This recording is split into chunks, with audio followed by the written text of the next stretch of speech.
यह मेरे करियर को उन्नत व विकसित करने का महत्वपूर्ण समय है। एडीई में मैंने प्रारंभिक अध्ययन भूमिगत दक्षता सामग्री पर किया। भूमिगत दक्षता सामग्री मतलब जो एयरक्राफ्ट होता है, उसके इंजन की तैयारी तो हम लोग कर ही रहे थे, बना ही रहे थे। लेकिन ये ऑन ग्राउंड कैसे काम करता है? मतलब रनवेज़ पे कैसे दौड़ेगा टेक ऑफ करने के पहले? उन चीज़ों के लिए क्या क्राइटेरिया होना चाहिए, क्या मशीनरी होना चाहिए, उसके ऊपर हम लोग काम कर रहे थे। इस प्रकार एक स्वदेशी, इसी तरीके से एक इंडिजीनियस मतलब हमारे देश में बना हुआ एक हॉवरक्राफ्ट प्रोटोटाइप हम लोग को तैयार करना था। प्रोटोटाइप का मतलब क्या होता है? कोई चीज़ बनाने के पहले उस चीज़ का नमूना, उस नमूने को कहते हैं प्रोटोटाइप। तो वो प्रोटोटाइप आवर्ती ग्राउंड इक्विपमेंट मशीन यानी जिसको शॉर्टकट में हम लोग कहते हैं जीईएम, इसी के रूप में एक डिज़ाइन को तैयार करना था। एडीई के निदेशक डॉक्टर मेदी रत्ता ने 4 लोगों की एक टीम बनाई और मुझे उसका प्रमुख बनाया। मैं डायरेक्टर था, सभी को डायरेक्ट करने वाला। यह हमारे लिए एक भारी चुनौती थी। इस प्रकार की टेक्नोलॉजी के लिए कोई साहित्य नहीं था बना बनाया, कोई अनुभवी व्यक्ति भी नहीं था, एक्सपीरियंस्ड आदमी जिससे हम लोग कुछ सीख सकें, सलाह ले सकें। इसके लिए कोई पहले से निर्मित रूपरेखा या मानक नहीं था, कोई मेज़रमेंट नहीं था, कोई लिमिट नहीं था कि यही चीज़ पढ़ना है, जिसका हम यूज़ कर सकें। इस काम के लिए हमारे समूह को आगे बढ़ने के लिए ऐसा कुछ भी नहीं था, केवल इस जानकारी के अलावा कि हमें सफल फ्लाइंग मशीन बनानी है, बस। ये स्तंभित करने वाली चुनौती थी, एकदम हैरान करने वाली चैलेंज था ये। तब मैंने सोचा कि इंजीनियरों ने जब तक मशीन नहीं बनाई, उन्हें अकेले विमान उड़ाने की अनुमति कैसे दी जा सकती है? परियोजना को पूरा ये जो प्रोजेक्ट था इसको पूरा करने के लिए हमें 3 वर्ष का टाइम दिया गया। हमने पहले के कई महीने अपने कदम जमाने की कोशिश में ही लगा दिए। तब मैंने एक लक्ष्य तय किया कि हमें सिर्फ जितना ज़रूरी उपयुक्त हार्डवेयर के साथ आगे बढ़ने की आवश्यकता है और जैसे-जैसे वे सामने आते जाएँ, हमने एक तय किया लक्ष्य कि उतना दूर का बात क्यों सोचेंगे हम? जैसे एक काम करें, अब इस काम को करने में जिस चीज़ की सबसे ज़्यादा ज़रूरत पड़ेगी वो चीज़ ढूँढें। फिर अब वो काम करेंगे, उसमें कहीं जाके बात अटक रही है तो फिर वो चीज़ तैयार करें। एक-एक कदम चलना शुरू करें। जैसे तुमको कोई बोल दे कि तुमको यहाँ से 50 किलोमीटर्स पैदल चलना है। 50 किलोमीटर्स का नाम सुनते ही डर जाओगे। हम पहले टारगेट बनाएँगे कि हम 1 किलोमीटर चलेंगे, फिर 1 किलोमीटर चलेंगे। एक-एक कदम इम्पोर्टेंट होता है। उनका प्रयोग किया जाए जैसे-जैसे वे सामने आते जाएँ, उनका प्रयोग किया जाए। इसी बड़ी चैलेंज के बावजूद यह परियोजना मेरे मन के करीब थी। इतना बड़ा चैलेंज था फिर भी ये प्रोजेक्ट हमारे दिल के बहुत करीब और मेरी कल्पना ऊँची उड़ान भर रही थी। कई महीनों के बाद हमारी रूपरेखा की प्रक्रिया के विकास में गति पकड़ी गई। हम लोगों ने गति पकड़ लिया। हमारा जो कॉन्सेप्ट था, हमने एक प्लान करके हमने एक मैपिंग कर लिया, रूपरेखा बना लिया, आउटलाइन बना लिया कि ऐसे, ऐसे, ऐसे काम करना है। अब मैं अधिक दृढ़ निश्चयी हो गया था, आत्मविश्वास भी मेरे अंदर भर गया था। लेकिन छोटे कस्बे की मध्यम वर्ग की जड़ें अभी भी मेरे अंदर आत्मा में बसी थी। जैसे तुम में से कोई बहुत बड़ा ऑफिसर रैंक पे चला जाएगा, बहुत बड़े रेपुटेड पोज़ीशन पे चला जाएगा, लेकिन कहीं न कहीं तुम्हारे अंदर तुम्हारी ये जो सोसाइटी है, लोअर मिडल क्लास सोसाइटी, इसका छाप कहीं न कहीं नज़र आएगा। मैं ऐसी दुनिया से आ गया था, जहाँ दूसरों को काम करने का निर्देश देना था। अब सोचो, मैं शर्मीला इंसान, किसी से बात नहीं करने वाला और अब हमको यहाँ पर बॉस बनना है, सबको डायरेक्शन देना है। जबकि मुझे वरिष्ठ सहयोगियों के सवाल और शंकाओं का भी सामना करना था। अपने से जूनियर लोगों को ऑर्डर देना था और अपने से सीनियर लोगों को आंसर देना था। मुझ पर ऐसा प्रभाव पड़ रहा था मानो लोहे को आग में तपाया जा रहा हो। मेरे जैसे लोग आंतरिक दृष्टि से संकोची होते हैं, जो शहरी साथियों से अलग बैकग्राउंड से आते हैं। वे तब तक सामने नहीं आना चाहते जब तक कोई उन्हें केंद्र बिंदु की ओर धकेलता नहीं है। हम लोग को जब तक कोई सेंट्रली बुलाएगा नहीं, हम लोग जाना पसंद नहीं करेंगे। ऐसे फैमिली से थे हम लोग। मैं समझ गया था कि मुझे वह पुश मिल चुका है और अब मैं हॉवरक्राफ्ट परियोजना प्रोजेक्ट की सफलता के लिए अपना ज्ञान, अपना ताकत लगाने के लिए पूरा संकल्पित हो चुका था। संगठन के भीतर ऐसे अनेक व्यक्ति थे जो इस प्रोजेक्ट की प्रासंगिकता, इस प्रोजेक्ट की अनिवार्यता, इसकी ज़रूरत पर समय तथा धन लगाने के औचित्य पर प्रश्न उठा रहे थे। कुछ लोग ऐसे थे जो लोग डाउट कर रहे थे, इसमें इतना समय लग रहा है, इसमें इतना पैसा लग रहा है, ये उचित है? कई लोग ऐसा डाउट कर रहे थे। वे मेरी भूमिका पर सवाल उठा रहे थे। वे लोग मेरे रोल पे भी डाउट ला रहे थे। लेकिन मेरी टीम और मैं केवल अपना सिर नीचे किए चुपचाप काम करते रहे। इससे हम लोग भी सीख रहे हैं। जब तुम कोई काम करना शुरू करोगे इंपॉर्टेंट काम, तो 4 लोग हँसेंगे, 4 लोग तुमको ऑब्जेक्शन करेंगे। माथा नीचे करो, काम करते जाओ। हम धीरे-धीरे अवस्था से गुजरते गए और प्रोटोटाइप आकार लेने लगा और हमारा प्रोटोटाइप बनने लगा। हमारा मॉडल तैयार होने लगा, आउटलाइन भी बन गया, मॉडल भी तैयार हो गया। आने वाली पीढ़ी को अब हम लोग ये चीज़ दिखा पाएंगे, ऐसे बनता है। जैसे कि पहले MIT में प्रोफेसर श्रीनिवासन ने मेरा डिज़ाइन कार्य रद्द कर दिया था और मैं लगातार 2 रात कार्य करता रहा। जब मैं MIT में था तो मैं प्रोजेक्ट बनाकर ले गया, प्रोफेसर ने मेरा प्रोजेक्ट को रिजेक्ट कर दिया, फिर मैं 2 रात काम करते रहा। मैं पुनः उसी स्थिति में आ चुका था। मेरा मन अविश्वसनीय रूप से लचीला हो गया था। जब मेरा मन मस्तिष्क खुलता था तो कोई बाधा आड़े नहीं आ सकती थी। लचीला होना अच्छा होता है, यानी कि आपका माइंड किसी भी तरह का चीज़ को एक्सेप्ट करने के लिए तैयार हो जाता है। आपका माइंड बियॉन्ड थॉट जाने लगता है, उसको बोलते हैं लचीला माइंड। और स्टिफ माइंड क्या होगा? Stagnant mind. एक चीज़ पढ़ लिया तो वही दिमाग में बैठा के रखे हो, उससे आगे नहीं सोच सकते। तो मेरा दिमाग अब लचीला हो गया था।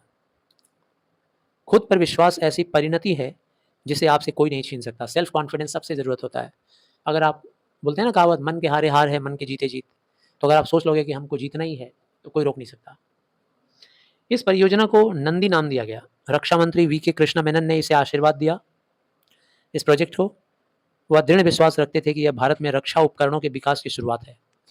उनको पूरा विश्वास था कि भारत में ये जो रक्षा के लिए जो हम लोगों का इंस्ट्रूमेंट वगैरह बनाना है, हथियार बनाना है, उसमें ये पहला कदम है, शुरुआत है। वे उत्कंठा से हमारे कार्य को देख रहे थे और 1 वर्ष के बाद वे हमारी कार्य प्रगति का परीक्षण कर रहे थे। 1 साल के बाद आए थे चेक करने कि कहाँ तक काम पहुँचा। उस समय डॉक्टर मेदी रत्ता से उन्होंने कहा, कलाम और उसकी टीम को कामयाबी अवश्य मिलेगी। उनको विश्वास था, हमारे रक्षा मंत्री को। हम सचमुच कामयाब हो गए थे। 3 वर्ष बीतने से पहले ही हमने पूरी तरह से कार्यशील प्रोटोटाइप तैयार कर लिया और हम मंत्री जी को दिखाने के लिए तैयार थे। कृष्ण मेनन नंदी से उड़ान भर रहे थे और मैं उसे उड़ा रहा था। हम लोग का बनाया हुआ अपना एरोप्लेन तैयार कर लिया हमने और मैं ही उसको उड़ा रहा था और कृष्ण मेनन रक्षा मंत्री पीछे बैठे हुए थे हमारे साथ। हालांकि सतर्कता की दृष्टि से कुछ और ही व्यवस्था आवश्यक थी। मैंने पहली बार आनंद एवं कुछ करने की अनुभूति महसूस की। पहली बार हमको आनंद आया, मजा आया। आप लोग जानते होंगे कि APJ अब्दुल कलाम पायलट बनना चाहते थे, लेकिन उनका हाइट छोटा होने की वजह से उनको रिजेक्ट कर दिया गया। यह हमारे ज्ञान और टीम वर्क का फल था। इस देश में पहली बार ऐसा हुआ, लेकिन दुर्भाग्यवश नंदी की कहानी सुखांत नहीं रही। सुखांत मतलब उसका हैप्पी एंडिंग नहीं हुआ। जब कृष्ण मेनन अपने पद पर नहीं रहे, मतलब 5-5 साल पे तो मिनिस्टर लोग चेंज हो जाते हैं ना, तब उनके उत्तराधिकारियों ने इस हॉवरक्राफ्ट के उपयोग से ज़्यादा उम्मीद नहीं लगाई। ये पार्टी पॉलिटिक्स होता है। बाद वाला जो पार्टी आया वो बोला कि नहीं, हम लोग को पसंद नहीं है। और फिर हमारा नंदी प्रोजेक्ट जो था वो विवाद का विषय बन गया। बाद में ये प्रोजेक्ट बंद हो गया। यदि इस धरती पर कोई मुझे उतारता तथा दिखाता कि कभी कभी आकाश ही हमारी सबसे बड़ी सीमा नहीं होती है, तो यह कटु सबक मिलता कि अक्सर आपसे भी ज़्यादा बड़ी ताकत होती है, आपके काम को अंजाम देती है। अब देखो, ये जो आकाश है हम लोग देखते हैं तो लगता है ना कि यही लिमिट है, लेकिन अगर आपको पता चल जाए कि यह आकाश ये लिमिट नहीं है, इसके बाद भी बहुत कुछ है, उसी तरीके से आपको अपने अंदर का छिपा हुआ शक्ति को भी पहचानना पड़ेगा। आप लिमिटलेस पावर के मालिक हैं। आप काम करते जाइए। और आपके शाहरुख खान का डायलॉग याद होगा, जब हम किसी चीज़ को शिद्दत से चाहते हैं तो पूरी कायनात मिल जाती है उसे हमको मिलाने के लिए। तो जब हम लोग कोई काम शिद्दत से करते हैं ना, तो पूरी कायनात क्या कि एक ऐसा अननोन अनसीन पावर होता है जो आ जाता है हमको सफलता दिला के ही जाता है। सीधा सा बात है, आप सफल नहीं हैं मतलब आपके काम में कमी है। मुझे अन्य सबक यह मिला कि कुछ क्षेत्रों को मैं प्रभावित नहीं कर सकता। एक और मैंने लेसन सीखा कि कुछ चीज़ों को मैं इम्प्रेस नहीं कर सकता, परंतु मैं निश्चित रूप से भरसक प्रयास करता और अपनी पूरी क्षमता से करता, और कौन जानता है कि हमारे कार्यक्रम का क्या फल मिलेगा। मैं अभी भी नंदी की निराशा से उबरने का प्रयास कर रहा था। बस काम करते जाइए, फल मिले या ना मिले, कौन जानता है क्या फल मिल जाए। मैं अभी भी नंदी की निराशा से बाहर निकल नहीं पाया था, कोशिश कर रहा था निकल जाऊं। घटनाक्रम के परिणाम स्वरूप TIFR Tata institute of fundamental research के प्रोफेसर MGK मेनन इसे देखने आए तथा इसके बारे में सवाल पूछे। अंततः मैं रॉकेट इंजीनियर के रूप में इंकोस्पार का मतलब Indian national committee for space research में काम करने लगा तथा मुझे डॉक्टर विक्रम साराभाई के मार्गदर्शन में काम करना था। डॉक्टर विक्रम साराभाई ये हमारे भारत के आधुनिक वैज्ञानिक में से सबसे पहले माने जाते हैं। उनके साथ काम करने का मौका मिला। इंकोस्पार के बाद मैं इसरो में गया, इंडियन स्पेस रिसर्च ऑर्गेनाइजेशन। वहाँ मुझे विभिन्न प्रकार के रॉकेट के विकास का कार्य सौंपा गया और मुझे अंतरिक्ष वाहन मतलब स्पेसशिप के एक रॉकेट से दूसरे रॉकेट के चारों ओर की दूरी की पहुंच तक उपग्रह के वाहन को पहुंचाने का कार्य दिया गया। वे डॉक्टर साराभाई ही थे जिनकी देख रेख में भारत के अंतरिक्ष कार्यक्रम के विकास और विभिन्न विकासात्मक कार्य साथ साथ हो रहे थे। मैं सौभाग्यशाली था जो इस प्रोजेक्ट का हिस्सा बना। मैं मानता था कि SLV में बहुत जटिल चुनौती सामने आई थी। SLV क्या होता है? एक space satellite launch vehicle, satellite launch vehicle, उसको बोलते हैं SLV। अभी हाल ही में हम लोग चंद्रयान भेजे थे, वो SLV के जरिए ही तो भेजा गया था। एक बड़ा सा रॉकेट रहेगा, उसके ऊपर स्पेस क्राफ्ट रहेगा, उसको बैठा दिया जाता है मशीन को और फिर रॉकेट के जरिए भेजा जाता है। एक जगह पे जाके रॉकेट उसको छोड़ देता है और उसके दोनों का साथ छूट जाता है और फिर वो ऑर्बिट में घूमने लगता है और घूमते घूमते घूमते घूमते फिर जहाँ उसको जाना है जाता है। मैं उपग्रहों को कक्षा में भेजने वाले लॉन्च व्हीकल के विकास की बड़ी परियोजना को निर्देशित कर रहा था। उपग्रहों को मतलब सैटेलाइट को ऑर्बिट में भेजने वाले लॉन्च व्हीकल के विकास का बड़ा प्रोजेक्ट पे काम कर रहा था डायरेक्टर के रूप में। इससे हम न केवल एक प्रौद्योगिकी वाले देश बन जाते, इंजीनियरिंग देश, प्रौद्योगिकी, बल्कि दूसरे देशों के उपग्रहों को कक्षा में स्थापित करके धन भी कमा सकते थे। इससे एक और फायदा था कि हम लोग ऐसा लॉन्च व्हीकल बनाते जो दूसरे कंट्री को बेच के पैसा भी कमा सकते थे, अपने कंट्री का खजाना भर सकते हैं। मैंने अपनी पुस्तक विंग्स ऑफ फायर में SLV के निर्माण यात्रा का विश्लेषण किया है। अब यही सब आएगा MCQ में, किस किताब में उन्होंने अपना बताया है, तो ये नाम याद रखना पड़ेगा। यह कई कारणों से अत्यधिक जटिल यात्रा थी। जब एक परियोजना विकसित होती है तब लगातार कठिनाइयाँ आती हैं। हम एक बजट देते हैं, समय और स्रोत दोनों रूपों से। कोई भी प्रोजेक्ट बनाते हैं ना तो टाइम का लिमिट होता है, पैसे का लिमिट होता है, उसी में तैयार करना पड़ता है। बहुत डिफिकल्टी आती है। यह हमारी जिम्मेदारी होती थी कि हमें इसी बजट में अपने परिणाम हासिल करने हैं। यह मेरे लिए एक तनाव का समय था। अंतरिक्ष कार्यक्रम के 3 वर्षों में मैंने अपने 3 प्रिय व्यक्तियों अहमद जलालुद्दीन, अपने पिताजी और अपनी माताजी को खो दिया इसी 3 साल में। आप सोचो कितना बड़ा चैलेंज। एक तरफ साइंस का इतना बड़ा प्रोजेक्ट लिए हैं, पूरा देश उस पर डिपेंड कर रहा है, और दूसरी तरफ हमारे सबसे फेवरेट लोगों का डेथ हो गया। लेकिन यह समय स्वयं को पूरी तरह से काम में डुबो देने का था। मुझे परिणाम पर ध्यान केंद्रित करना था, मुझे प्रोजेक्ट को सफल बनाना था। अगर मैं आज पूछता हूँ, ये दूसरा प्रोजेक्ट है, याद है ना, ये लॉन्च व्हीकल का प्रोजेक्ट है। नंदी वाला प्रोजेक्ट तो वो तो रोक दिया गया, ये दूसरा प्रोजेक्ट है। अगर मैं आज पूछता हूँ कि सबसे बड़ी सीख क्या थी, तो जो मैंने SLV के विकास में सीखी है, अगर मुझसे कोई पूछे आज कि SLV के विकास के टाइम में सबसे बड़ी सीख क्या थी, तो मैं कहूँगा कि यहाँ 3 कारण हैं। अब देखो, पहला, दूसरा, तीसरा, 3 कारण बताने जा रहे हैं वो। पहला, जब मुझे देश के विकास में विज्ञान, तकनीकी खोज मतलब टेक्नोलॉजिकल डिस्कवरी और इंजीनियरिंग की भूमिका नज़र आती थी, SLV पर वैज्ञानिकों, शोधकर्ताओं मतलब रिसर्चर्स और इंजीनियरों के कई दल कार्यरत थे। एक टीम लीडर के रूप में मेरा काम कार्य रेखाओं को बनाना मतलब रूपरेखा तैयार करना, आउटलाइन। मैं टीम लीडर था ना, और निर्देशन देना, डायरेक्शन देना। मैंने सीखा कि विज्ञान असीमित और गवेषणात्मक है। गवेषणात्मक मतलब एक्सप्लोरेटरी है, जांच संबंधी है। विज्ञान मतलब हमेशा जांच करते जाओ, एक्सप्लोर करते जाओ, नया से नया लिमिट तक पहुंचो। इसमें उत्तर ढूंढना यात्रा कर रहे यात्री के समान है। यात्रा करने वाला यात्री अगर अनकंफर्टेबल फील करना शुरू कर दे कि कब आएगा मेरा स्टेशन, कब आएगा मेरा स्टेशन, कब आएगा, अरे बैठे रहो ना भाई, आएगा। देखो ना रास्ते में कितना सुंदर सुंदर नेचुरल साइट्स दिख रहा है, सीन्स दिख रहा है, पहाड़ दिख रहा है, नदी दिख रहा है, वो देखो ना, एक्सप्लोर करो ना दुनिया को। वो नहीं दिख रहे हो, बस कब आएगा। इसमें उत्तर ढूंढना यात्रा कर रहे यात्री के समान है। इसमें यात्रा करते हुए सबका विश्लेषण करके एक दिन सब संभव हो जाएगा। बस एनालाइज करते जाओ, यात्रा करते जाओ, सब पॉसिबल है, सब हो जाएगा। विज्ञान एक आनंद है, जुनून है। दूसरी ओर विकास एक बंद फंदा है। टारगेट तुम्हारा रास्ता रोक देगा, लेकिन जर्नी इंजॉयबल होता है। यह वैज्ञानिकों द्वारा किया गया कार्य है और यह कुछ कदम आगे ले जाता है। यह गलतियों की अनुमति नहीं देता। साइंस सुधार और प्रोन्नति में गलतियों से सीखता है। पहले के पीढ़ी में जो लोग गलती कर चुके हैं, उन गलतियों से आने वाली नई पीढ़ी सीखती है। लेकिन साइंस कभी नहीं कहता है कि तुम गलती करो। अगर तुम गलती कर रहे हो तो कोई बात नहीं, फिर तुम्हारे बाद वाली पीढ़ी उस गलती को नहीं दोहराएगी, सीखेगी, सुधारेगी। तब जहां वैज्ञानिक हमें राह दिखाता है, और संभावनाओं को खोलता है, हम स्वदेशी लॉन्च व्हीकल के विकास में सफल होते हैं। अंत में ये सफल हुए। एक परियोजना की सफलता व्यावहारिक होती है। यह जरूरी होता है कि सभी भागों को आगे पीछे केंद्रित करके ऑर्केस्ट्रा के समान कार्य किया जाए। साइंस के काम को वो तुलना कर रहे हैं किसके साथ? ऑर्केस्ट्रा के साथ। जब कोई म्यूजिक बजाया जाता है तो सबका योगदान होता है उसमें। पियानो बजा रहा है, ठीक है ना, वो डफली बजा रहा है, उसका भी इंपॉर्टेंस है, बांसुरी बजा रहा है, उसका भी इंपॉर्टेंस है, गिटार बजा रहा है, उसका इंपॉर्टेंस, तबला, ढोलक, है ना, बेंजो, सबका इंपॉर्टेंस है। सबको मिला जुला कर एक ज्वाइंट एफर्ट में सफलता मिलती है। वैसे ही साइंस में होता है। अब देखो दूसरा सबक मुझे क्या मिला? प्रतिबद्धता के साथ काम करना। कोई चीज में डेडिकेशन के साथ काम करना, प्रतिबद्ध हैं हम करने के लिए, लगन है। उन दिनों जब मैं परियोजना के अलावा, प्रोजेक्ट के अलावा अपने आप में कुछ अन्य सोच रहा था, यहाँ मेरी तरह अन्य भी थे। अब देखो मैं अन्य क्या सोच रहा था उसके बारे में बता रहे हैं।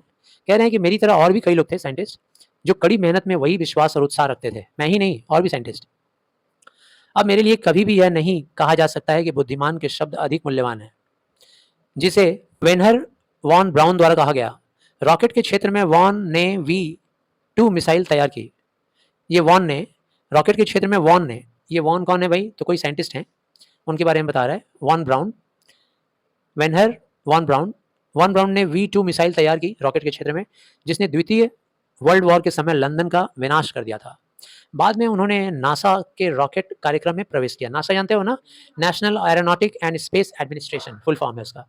बाद में उन्होंने नासा के रॉकेट कार्यक्रम में प्रवेश किया, जहां वे जुपिटर मिसाइल बनाते थे, जो पहली लंबी दूरी की मिसाइल थी। जुपिटर मिसाइल कैसी है? सबसे पहली मिसाइल जो लंबी दूरी तक जाती है। वे वैज्ञानिक, डिजाइनर, इंजीनियर, प्रशासक, प्रौद्योगिकी प्रबंधक भी थे। प्रबंधक मतलब मैनेजर। वे आधुनिक रॉकेट की दुनिया के जनक माने जाते हैं। कौन? याद रखना नाम इनका। MCQ का इंपॉर्टेंट क्वेश्चन यही सब आएगा। बाकी इस चैप्टर में तो ये किया वो सब नहीं आएगा, नाम वगैरह याद रखना। जब ये भारत आए, मुझे उनके साथ उस समय उड़ान भरने का सौभाग्य प्राप्त हुआ। जब मैं उन्हें लेने चेन्नई गया और थुम्बा तक साथ रहा, थुम्बा साउथ में है, तब मैं उनके साथ चेन्नई गया और थुम्बा तक साथ रहा। वे मुझसे कहते थे कि कार्य की प्रकृति की गहराई दिमाग में स्थिर है।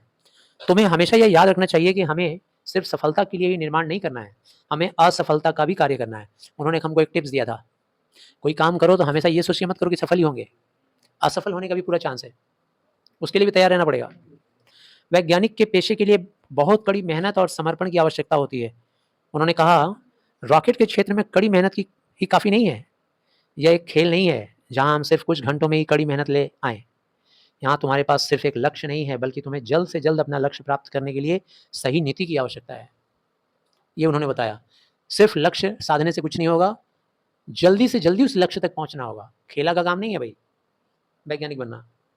पूर्ण प्रतिबद्धता की ही कड़ी मेहनत नहीं है। अब फिर उन्होंने दूसरा टॉपिक बताना चाहा। अब्दुल कलाम बोल रहे हैं, पहले तो मैंने आपको बताया कि प्रतिबद्धता जरूरी है, डेडिकेशन, लेकिन अब बता रहे हैं कि सिर्फ डेडिकेशन भी जरूरी नहीं है, इसमें पूर्ण रूप से सक्रिय होना भी है, एक्टिव रहना पड़ेगा।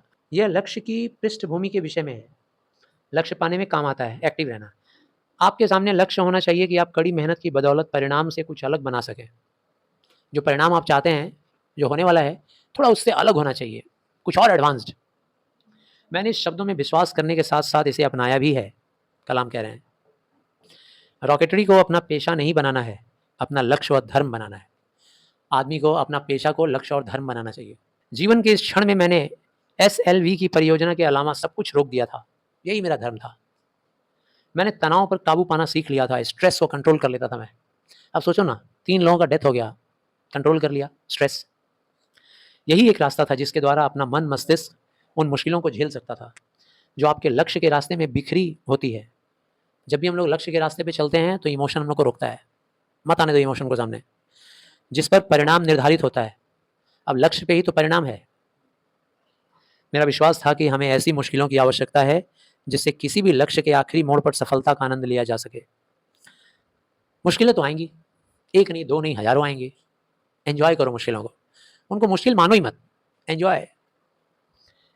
यह SLV परियोजना मुझे तीसरे सबक की ओर ले जाती है। अब तीसरा शुरू हो रहा है, जो हमें बाधाओं के साथ संबंध स्थापित करने और सीखने योग्य बनाती है। अब तीसरा सबक यह है, अभी भी मैंने कहा ना, डिफिकल्टीज को एंजॉय करो, तो बाधाओं के साथ रिलेशनशिप बना लो। जो हमें बाधाओं के साथ संबंध स्थापित करने और सीखने योग्य बनाती है। यह ज्ञात तथ्य है कि SLV-3 का पहला प्रायोगिक परीक्षण एक दुर्घटना में परिणित हो गया था। आप सभी जानते हैं कि पहला जब SLV टेस्ट किया गया तो एक्सीडेंट हो गया था, फेल हो गया, समुद्र में गिर गया। पहला चरण पूर्ण सफल रहा था, यह दूसरी अवस्था थी। जब चीजें नियंत्रण के बाहर चली गई थी, यह उड़ान 317 सेकंड के बाद समाप्त हो गई। पेलोड के साथ चौथी अवस्था को मिलाकर व्हीकल समुद्र में टकराने के बाद बिखर कर श्रीहरिकोटा में 560 किलोमीटर तक चला गया था। अब देखो, ये मुश्किलें ही तो है, लेकिन इन मुश्किलों को दोस्त बनाना है, संबंध बनाना है इनसे।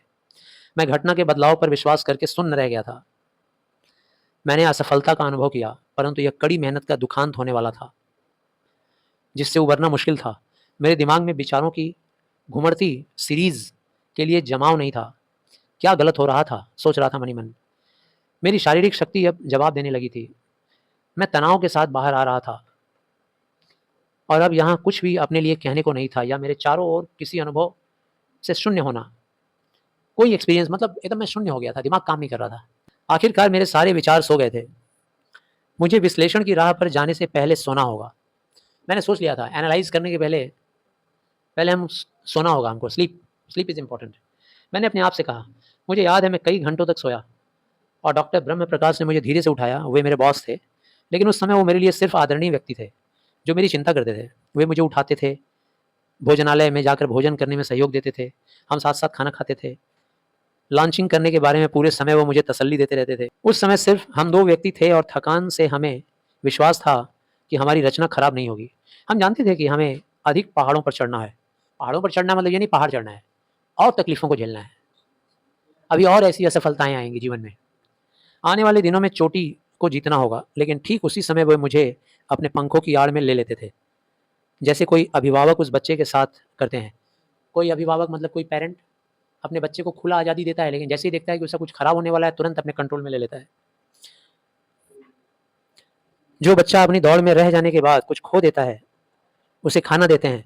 जब बच्चा पिछुड़ जाता है, फेल हो जाता है दौड़ में, तो अभिभावक क्या करते हैं, पेरेंट खाना देते हैं, पीना देते हैं, उसको अगले कदम के बारे में सोचने का अवसर देते हैं, आराम देते हैं। उसी तरीके से मेरे बॉस मेरे साथ रहते थे हमेशा, हम दो आदमी। शायद यह बहुत ही महत्वपूर्ण सीख है, तीसरी वाली सीख जो मैंने SLV-3 से सीखी, कि मानवता, उदारता और समझदारी के गुण कभी भी गिरने नहीं देते। तुम अगर मानवता दिखाओगे ना, इंसानियत, उदारता, काइंडनेस और समझदारी, तो तुम कभी ज़िंदगी में गिरोगे नहीं। दिन के अंत में जब लक्ष्य निर्धारित हो गया, तब राह टेढ़ी मेढ़ी और बाधा सिर पर थी। यह सिर्फ मानवता का मूल्य है कि सच्ची सहायता निश्चित प्राप्त होगी। समय आने पर योग्यता, स्नेह, क्षमा, दया, सब की आवश्यकता पड़ती है। चाहे हमें स्कूल में पढ़ाना हो, या मिसाइल का विकास करना हो, या उच्च पद को संभालना हो। अभिभावकों को अपने बच्चों को हमारे इस उलझे हुए संसार से बाहर लाना होगा।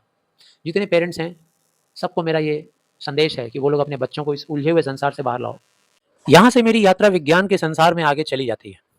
इसरो से मैं DRDO की ओर मुड़ा। इसरो मतलब आप जानते हो, इंडियन स्पेस रिसर्च ऑर्गेनाइजेशन, और DRDO क्या है, defence research and development organisation. तो DRDO की ओर मैं मुड़ा। DRDO में मतलब हमारे देश के सेफ्टी के लिए जो रॉकेट बनाने हैं, जो मिसाइल बनाने हैं, जो एयरक्राफ्ट इंजन बनाना है, उसकी तरफ मैं चला गया, जहाँ मैं एक समूह का हिस्सा था जो भारत के पहले स्वदेशी मिसाइल सिस्टम, अब हम लोग का एक अपना स्वदेशी मिसाइल हम लोग तैयार कर रहे थे, जिन मिसाइलों का नाम यहाँ दिया हुआ है, जैसे पृथ्वी, त्रिशूल, नाग, अग्नि, ये सब हम लोग बना रहे थे तब। वे कैसे बनते थे और किस तरीके से वे हमें इस कार्य पर ले जाते थे, इसका इतिहास पहले भी लिखा जा चुका है, मैंने लिख दिया है इसका इतिहास। जब हम कार्य कर रहे थे जब हम लोग कार्य कर रहे थे, तो मैं न सिर्फ रॉकेटरी और विज्ञान के क्षेत्र के बारे में नए ज्ञान को समझता व तुलना करता था, बल्कि मैं परिवर्तन करना, प्रभावी तरह से निर्देश देना, संप्रेषण का अनुभव करता था। संप्रेषण क्या होता है? तो संप्रेषण होता है जैसे कोई एक ऐसा एनर्जी जो हम लोग एक तरफ से दूसरी तरफ भेजते हैं, सेंड करते हैं। ऐसा कोई लेसन जो एक तरफ से दूसरी तरफ हम लोग ट्रांसफ़र करते हैं, उसको बोलते हैं संप्रेषण। जैसे इलेक्ट्रिसिटी को ले लो, एक जगह से दूसरी जगह इलेक्ट्रिसिटी जाता है। लाइट को ले लो, एक तरफ से दूसरी तरफ जाता है, इसको संप्रेषण कहते हैं। इसके साथ ही रुकावट और सफलता दोनों के अनुभव का भी आनंद लिया। दुनिया में कितनी सारी मुश्किलें, कितनी रुकावट, कितनी तकलीफ़ें हमारे काम में आई, उनको मैंने एन्जॉय किया। मुझे ये कहानियाँ बताने की आवश्यकता क्यों है? अब सवाल ये खड़ा होता है। शायद मैं यह महसूस करता हूँ कि विषय के विविध स्तर पर जिन लोगों के साथ मैं संबंध रखता हूँ, विविध स्तर मतलब अलग-अलग स्टेजेस, अलग अलग लेवल, जिस जिस लेवल में मैं जिन लोगों के साथ भी रिलेशन रखता हूँ, मैं जीवन के हर पहलू का हमेशा सामना करता था। और ज़िंदगी में मैं जितना कुछ मुसीबतों का सामना किया, जो कि विस्मयकारी था, काफ़ी हैरान कर देने वाला प्रॉब्लम्स था वो, मैं उनके द्वारा कार्य करता था। मैं उन्हीं परेशानियों और तकलीफ़ों के बेसिस पर उनसे शक्ति पाकर मैं काम करता था। मेरा ऐसा मानना है कि मैं ज़िंदगी की लहर में एक समान परिस्थिति को समझने में सबकी मदद कर सकता हूँ। अब देखो, ज़िंदगी में आपकी जो लहर है, हमारी जो लहर है, सबकी तो समान ही लहर है ना। मेरी जो मुश्किलें हैं, वैसी तुम्हारी भी मुश्किलें हैं। तो अगर मैं अपना प्रॉब्लम सॉल्व कर सकता हूँ, तो मैं ये क्राइटेरिया, ये सॉल्यूशन तुम्हारे सामने रखूँगा, तो तुम भी इन फ्यूचर इन प्रॉब्लम्स को दूर कर पाओगे, मुझे देखकर, मेरे एग्ज़ाम्पल्स को देखकर। तब मैं यह विश्वास करूँगा कि मेरी ये यात्रा सिर्फ़ मेरे जीवन के लिए ही नहीं, बल्कि अन्य सभी अनगिनत लोगों के लिए भी है। और यहाँ एक छोटा-सा पोएम जैसा लिख कर के एंडिंग हुआ है।